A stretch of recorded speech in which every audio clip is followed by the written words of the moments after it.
Il Friuli Venezia Giulia, ambasciatore per i rapporti dell'Italia con la Serbia, il ministro degli esteri italiani a Trieste con Vučević, impegno per l'ingresso serbo nell'UE prima del 2030. Da lunedì all'ospedale infantile Burlo 60 nuovi posti auto a pagamento in spazi esterni e interni e un'area per le soste brevi per accompagnare gli utenti. Alimentari fuori legge, la polizia locale ha sequestrato 133 prodotti in un negozio in centro, fuori norma anche una partita di tabacco per narghilè. No alla privatizzazione dell'asilo di Roiano, già raccolte più di 3.000 firme contro l'iniziativa, dipendenti del settore già in stato di agitazione. Liberi di scegliere, questo è il leitmotiv della protesta dei cittadini che si oppongono al dimezzamento dei consultori a Trieste. Raduno dei Fanti a Trieste, oggi l'inizio della 3 giorni con il mega tricolore, domenica la sfilata con la chiusura delle rive.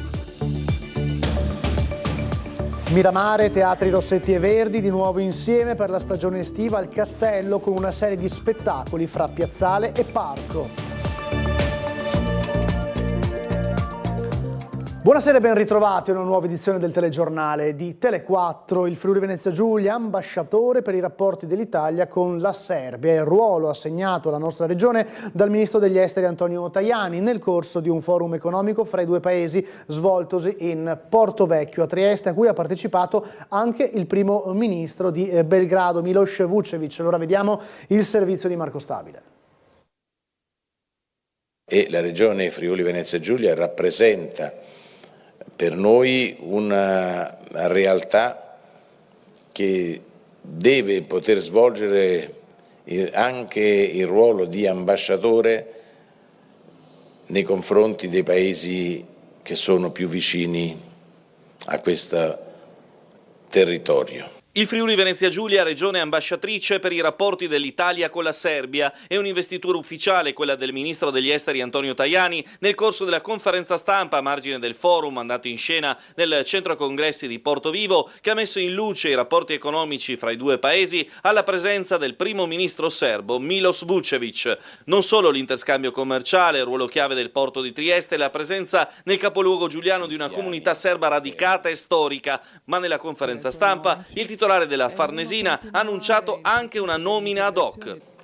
Ecco perché ho deciso anche di assegnare un diplomatico che possa fare il consigliere diplomatico della regione Friuli Venezia Giulia, perché possa questa regione essere protagonista della diplomazia economica del nostro Paese, con particolare attenzione ai Balcani occidentali. Un incontro, quello votato alla collaborazione imprenditoriale tra i due paesi e alla transizione verde, che ha visto chiudersi con la firma di importanti accordi sul fronte economico alla presenza di player cruciali dell'economia del nord-est italiano. Firmeremo alcuni accordi che prevedono investimenti di Cassa Depositi e Prestiti e delle altre società che favoriscono la presenza italiana in Serbia, per sostenere iniziative serbe che possono poi favorire l'ingresso di nuove imprese italiane. Volano determinante per l'ulteriore sviluppo dei rapporti sull'asse Roma, Trieste e Belgrado e l'ingresso della Serbia in Europa. Il governo in questo senso ha garantito l'impegno ad anticipare l'allargamento dell'Unione.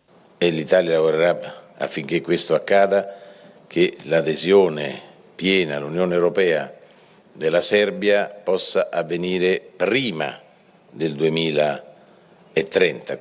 Perché senza i paesi dei Balcani occidentali, a prescindere dal fatto come li vediamo, non voglio adesso toccare l'argomento del Kosovo e Metohija, non è chiusa la storia europea. Senza dunque i paesi di questa regione la stessa Europa non è completa.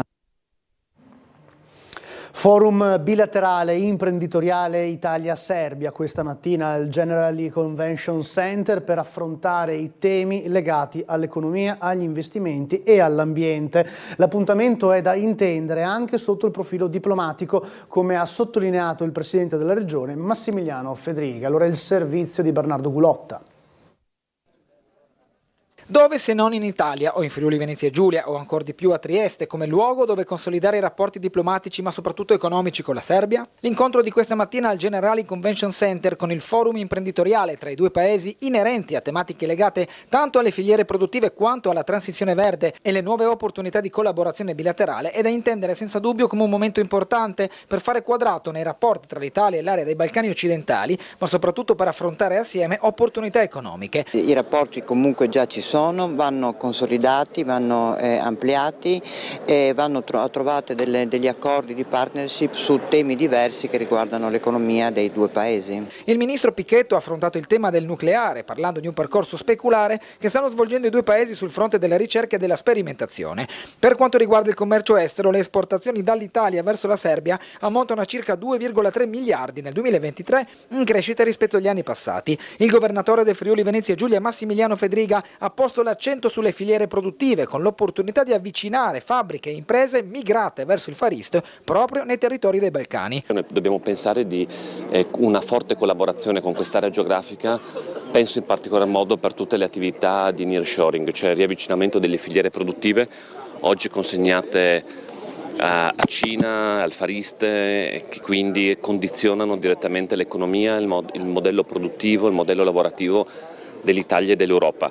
Alcuni tipi di pezzi di produzione a basso valore aggiunto sono insostenibili in Europa, dobbiamo avere questa consapevolezza. Sotto un profilo diplomatico e guardando allo scenario internazionale, per Fedriga occasioni come quella odierna sono preziose per ancorare la Serbia alla nostra democrazia. Motivo in più per favorire insediamenti produttivi legati all'Europa.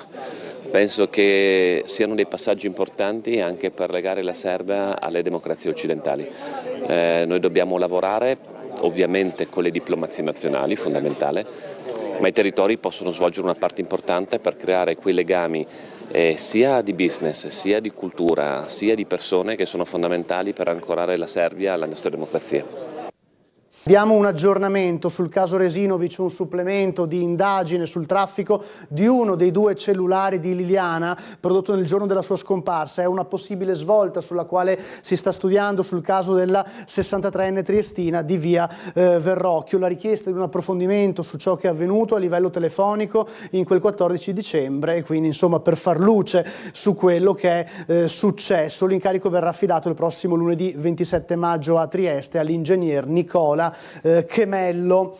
Stasera c'è Ring, come ogni venerdì, che torna con Ferdinando Avarino. Ecco i suoi ospiti per il dibattito: Stefano Bernobic della Lega, Daniela Rossetti di Azione Siamo Europei, Rosanna Pucci del Partito Democratico, Claudio Mella, Alleanza Verdi e Sinistra. Poi alle 22:15 invece l'approfondimento. Una bomber, abbiamo il suo DNA, Maurizio Paniz, legale di Elvo Zornitta, l'ospite. Questo è l'approfondimento di Ring dalle 22:15, ovviamente l'inizio alle 21:10.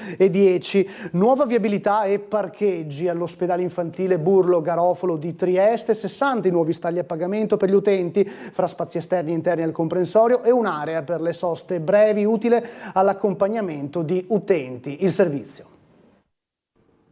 Da lunedì 27 maggio l'ospedale infantile Burlo Garofalo avrà 2 nuove aree di parcheggio dedicate all'utenza per 60 posti auto complessivi. La prima su via dell'Istria, delimitata dalla ringhiera gialla, con 47 stalli a disposizione e tariffa oraria di 1,30 €. La seconda davanti al pronto soccorso, entrando nel comprensorio dell'istituto, svoltando a destra, 13 posti più 3 riservati, con tariffa oraria di 1,50 €. Vi sarà inoltre un'area di sosta breve per consentire l'accompagnamento di utenti all'ospedale. Per accedervi bisognerà entrare dalla sbarra adiacente alla palazzina ambulatori e prendendo il ticket si avranno a disposizione 15 minuti per transitare lungo il parco, fermarsi in corrispondenza della nuova sala d'attesa nello spazio appositamente creato per consentire l'accompagnamento dei passeggeri nella struttura. Assolutamente vietata qui la sosta. Per coloro che si attardano oltre i 15 minuti verrà applicata una tariffa una tantum di 10 €, oltre al costo di 1,50 € l'ora per il tempo di permanenza.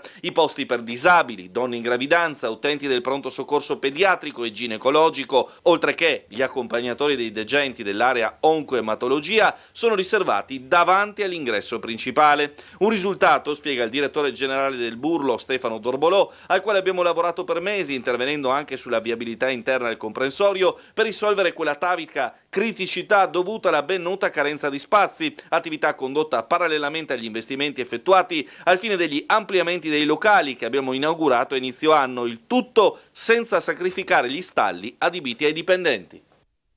Gara 3 con Forlì, dicevamo, Marco Stabile pronto dal palazzetto, per Trieste può significare la finale se si vince. Ecco Marco, a te la linea.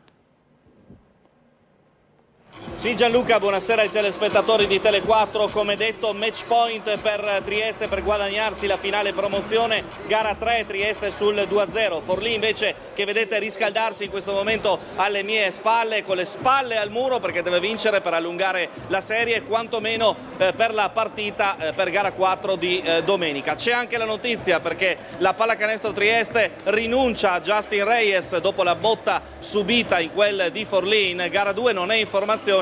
Quindi fra gli uomini a disposizione di coach Jamion Christian torna Campogrande. Sarà una partita tutta da vivere, anche con coreografia dedicata. Su tutte le sedie, su tutti i seggiolini del Palatrieste ci sono le parti, diciamo così, della coreografia in bianco e in rosso, per dare vita a un effetto colorato al Palatrieste, prima naturalmente del fischio d'inizio. Domani naturalmente la partita su Tele4, ricorderemo l'orario nel corso del nostro telegiornale, ma quello che è più importante è che Trieste ha ritrovato la voglia di tifare, riempirà il palazzetto per questa gara 3 con la speranza di andare in finale. Vedremo se con Cantù, che è già 2-0 nella serie contro Udine, oppure con i cugini friulani. Prima però bisogna vincere questa partita, bisogna completare l'opera iniziata con le 2 vittorie esterne a Forlì. A te Gianluca. Grazie Marco Stabile dal palazzetto. Noi torniamo alla cronaca. Una serie di sequestri di prodotti non conformi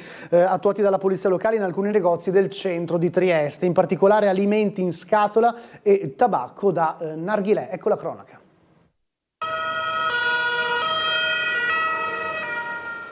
Raffica di controlli nei negozi del centro di Trieste del nucleo commerciale della polizia locale, una multa da 2.000 euro con il contestuale sequestro di 133 alimenti è il risultato di un primo intervento in una rivendita di alimentari che presentava una mole di prodotti privi dell'etichettatura prevista dall'Unione Europea. Ma non finisce qui. Vicino al registratore di cassa erano esposte delle confezioni di melassa con tabacco da narghilè che da un'attenta osservazione risultavano essere illegali, prive del contrassegno dei monopoli di Stato e senza alcuna avvertenza in lingua italiana. Anche in questo caso il prodotto veniva posto sotto sequestro, il tutto più di 7 kg di tabacco straniero lavorato per narghilè. Successivamente l'Agenzia delle Dogane e dei Monopoli veniva avvisata per il proseguio della pratica e la successiva sanzione. Una protesta questa mattina da parte dei sindacati per la paventata privatizzazione di ulteriori quote di Poste Italiane. Secondo le sigle il rischio connessi a questa operazione, i rischi renderebbero tanto sui servizi quanto sui livelli occupazionali. Vediamo. Sigle sindacali in piazza oggi sotto la prefettura per manifestare contro la paventata scelta del governo di aggiungere quote di privatizzazione della Asset Poste Italiane. È un percorso unitario che abbiamo iniziato insieme a tutte le altre sigle presenti in Poste Italiane, un percorso che abbiamo iniziato per scongiurare una sciagurata ipotesi di privatizzazione della più grande azienda di servizi del Paese. Il timore espresso da Gianfranco Parziale, segretario CISL SLP del Friuli Venezia Giulia, guarda tanto ai servizi quanto al personale. Dei circa 3.000 dipendenti attuali in Friuli Venezia Giulia il rischio è quello di un taglio del 50% ipotizzato dalle sigle scese oggi in piazza sotto la prefettura. La protesta è di carattere nazionale, con i sindacati a presidio in diversi capoluoghi italiani. La cessione di ulteriori quote porterebbe al rischio di perdita di controllo dell'asset Poste Italiane, con un'attenzione che, secondo il sindacato, andrebbe a danno dei distretti più periferici. L'ipotesi di privatizzazione potrebbe addirittura vedere Poste Italiane non più erogatrice del servizio universale, quindi a rischio non c'è solo la consegna delle raccomandate, ma la consegna della corrispondenza diciamo ordinaria, perché ahimè, essendo un servizio di pubblica utilità, questo servizio appunto comporta dei costi che superano le entrate, di conseguenza un proprietario privato che mira ai profitti difficilmente manterrà questo tipo di servizio. Quindi non solo le raccomandate, ma tutta l'attività di recapito di Poste Italiane è fortemente a rischio, come sono fortemente a rischio i suoi lavoratori. Doppio presidio a Valmaura e Roiano per la salvaguardia dei consultori familiari. Continuano le battaglie del comitato in questa 2 giorni che vedrà manifestazioni anche domani. I consultori sono nostri, la scelta è nostra. Doppio presidio davanti ai consultori familiari di Valmaura e Roiano. Continua la battaglia del comitato per salvaguardare il servizio, attivazione degli organi di partecipazione e gestione sociale, vigilanza sui servizi rimasti aperti affinché non vengano depotenziati e un piano regionale di potenziamento dei consultori pubblici per facilitare l'accesso della cittadinanza e per favorire l'integrazione con i servizi sociosanitari, le scuole, le associazioni e altri soggetti del territorio. Questi sono solo alcuni degli obiettivi del comitato per i consultori familiari.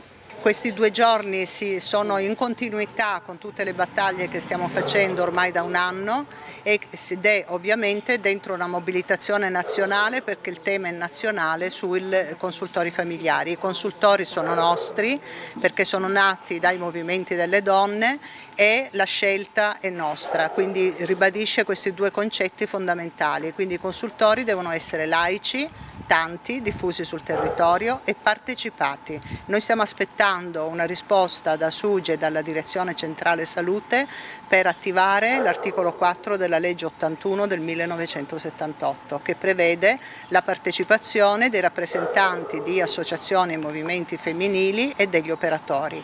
L'abbiamo mandata il 15 di gennaio ma tutt'oggi non abbiamo avuto alcuna risposta. Sindacati e lavoratori in assemblea stamattina per fare il punto della situazione sulla battaglia contro la privatizzazione dell'asilo nido a Roiano e intanto la raccolta firme ha superato più di 3.000. Vediamo. Tutti hanno votato, tutti in assemblea hanno votato lo stato di agitazione, adesso stiamo valutando quali azioni future mettere in atto. No alla privatizzazione dell'asilo nido di Roiano. Continua la battaglia di sindacati e operatori del settore, oltre che delle 4 circoscrizioni che hanno espresso contrarietà, per chiedere al comune di Trieste un passo indietro e non esternalizzare questo servizio. Prosegue anche la raccolta firme che ha superato quota 3.000, assemblea oggi al Ricreatorio Toti a San Giusto. Diciamo no soprattutto perché il problema dei rapporti numerici non nasce oggi, il problema della spesa per l'educazione non deve risultare un problema, ma deve essere semplicemente un aiuto alle famiglie e alla crescita dei bambini. Abbiamo deciso di continuare questa battaglia perché tutte le lavoratrici e i lavoratori del settore sono assolutamente convinti che sia giusto non privatizzare. L'Assemblea l'ha dimostrato con il personale presente in grande quantità e solidale con noi. Abbiamo anche organizzato una raccolta firme in centro città dove abbiamo raccolto quasi 3.500 firme. Organizzeremo un banchetto anche nei prossimi giorni per raccogliere appunto adesioni contro la privatizzazione dei servizi educativi comunali. Noi abbiamo in atto altre forme di lotta, la prima lunedì alle 17:30 chiamiamo tutte le maestre, i familiari, gli amici, i conoscenti e la cittadinanza tutta al presidio che come sigle sindacali organizzeremo in Piazza Unità per dare forza al nostro dissenso contro questa sciagurata privatizzazione. I giardini pubblici dei Tommasini di Via Giulia e Vanda e Marion Wulz di Via Catullo chiusi al pubblico fino al 27 maggio per interventi manutentivi urgenti. Questa è l'informativa che è stata diramata dal Comune di Trieste. Noi ci fermiamo per qualche minuto di pubblicità, ma torniamo fra poco con altri servizi. State con noi.